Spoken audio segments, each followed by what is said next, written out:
د بلخ ولایت په نهرشاهي ولسوالۍ کې د یاد ولایت د پوهنې ریاست لخوا د افغانانو د پوهنې څخه د ملاتړ بنسټ په همکارۍ د ښوونیزو بنسټونو د پیاوړتیا په موخه د یوه ښوونځي ودانۍ له اساسي ترمیم وروسته ګټې اخیستنې ته وسپارل شوه. یاد ښوونځی چې 14 درسي ټولګي لري د شاوخوا 9,000 امریکایي ډالرو په لګښت ترمیم او بیا رغول شوی دی. در جریان این پروژه فعالیت‌های مهمی از جمله ترمیم و رنگمالی داخل و بیرون تعمیر، ترمیم و رنگمالی دروازه‌ها و کلکین‌ها، ساخت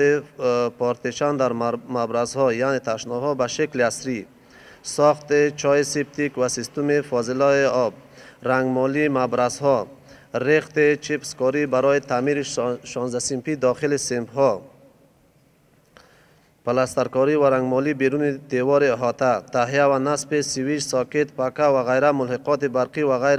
غیره مسائل مرتبط به پروژه با کیفیت مناسب و در زمان معین انجام شده است. بودجه تنها همین مکتب و تشنابه و دستشویی‌ها و ذخایر آب و چای سپتیک و چوکی‌های اینانش بگویم بر شما حدود $69,000 هزینه شده. د دغه ښوونځي د ودانۍ ګټې اخیستنې په مراسمو کې د بلخ ولایت د پوهنې ریاست مرستیال او یو شمېر نورو ګډونوالو د عصري علومو رول د دیني علومو ترڅنګ مهم او حیاتي وباله او له کورنیو او نړیوالو بنسټونو څخه یې وغوښتل چې د ښوونځیو په جوړولو کې لا زیاته ونډه واخلي.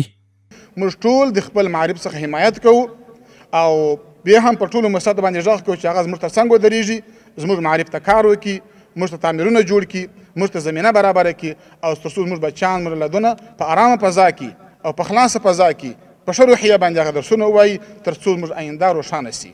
او دغسې امنیت او داسې ورورګلي دا الحمدلله نعمت دی او خدای جل جلاله وایي چې تاسې د نعمت شکرګزاري وکړئ. نن امارت اسلامي په ټوله نړۍ کې الحمدلله دغه امارت اسلامي او دغه آرامش او دغه امنیت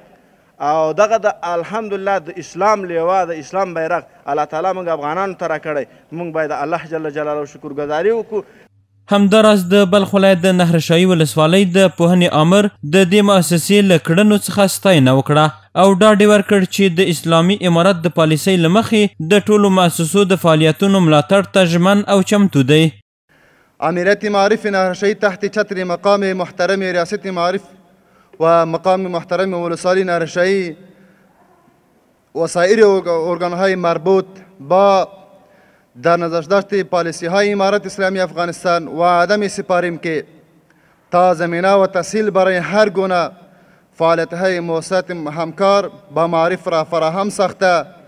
در حیثه سرعت بخشی پروگرام های تعلیمی و تربیتی برای رشد معارف از هیچ گونه سعی و تلاش دریغ نخواهیم ورزید.